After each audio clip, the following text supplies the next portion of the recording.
Uy, Neneng B, ikaw ba yan? Anong hula? Yun, may bago ka palang pwesto dito ngayon Yes sa po. Isitan Recto? Yes po. Wow, gaano ka nakatagal dito? Magana rin po, may 1 month na rin po. May wala. Bagong-bago lang, yun. Opo, bago lang Oo, po. may bago kang tinitinda ngayon Ano yung tinitinda mo? Ano po, Jovan po. Meron pong beef Jovan, may beef tapa, meron pong pork Hungarian. Yun, magkano yung presyo? 100 pesos lang po combo na po. 100 pesos. Yan, Neneng B, tikman natin yung pinagmamalaki mo yung chow pan na may beef na may Hungarian. 100 pesos lang yun, 100 pesos lang po. Napakamura naman. Ayun, oh. Busog ka na. Ayun ang chow pan ni Neneng B, oh. Oy! Oh, ang ganda ng serving, Ang dami, Ganyan talaga bigayan, Neneng B, Tapos, lalagyan mo ng Hungarian po. Tapos ito po Hungarian. yung beef tapa. Wow, marinated beef ba yan? Opo. Wow! Yung masarap yun, Yung JB daming Carnival sauce. din po. Okay, ang daming sauce. Grabe naman Uy. yan. Yun, may 100 dahon pa, may pesos dahon lang po. pa. Yun, okay. Tuwing oras kayo nag-open tsaka nagsasara dito? Nag-open po kami 7:30 AM hanggang 8 PM po. Mga 8:30 PM po. Saan yung exact location nyo?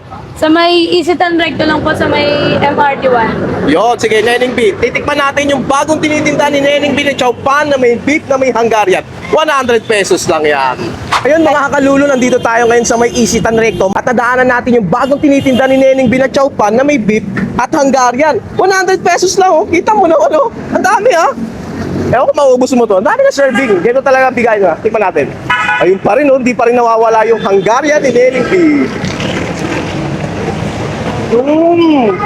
Walang pagbabago.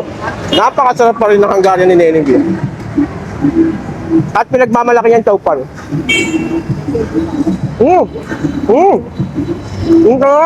Tikman naman natin yung beef marinade ni Neneng B. Ayun, beef siya, hindi ko alam kung ano tawag, pero sa tawag nila, is sarili nilang gawa na beef na tinimplahan nila.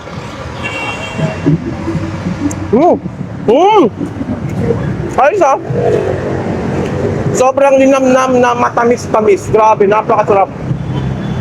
Tapos combination ng Hungarian ni Neneng B. Panalong-panalo.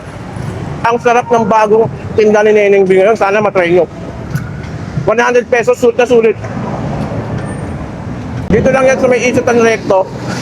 Malapit sa LRT station. Makikita mo kagad yung pangalan ni Neneng B. Diba? Sa inyo, manong ulam ako si Neneng B. Ni-invite ko kayo kumain kayo dito sa mga stall sa may labas ng Isitan Recto. Pwede rin sa loob.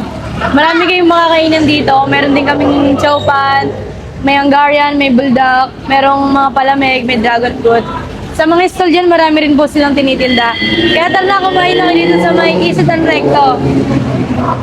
Manong ulam.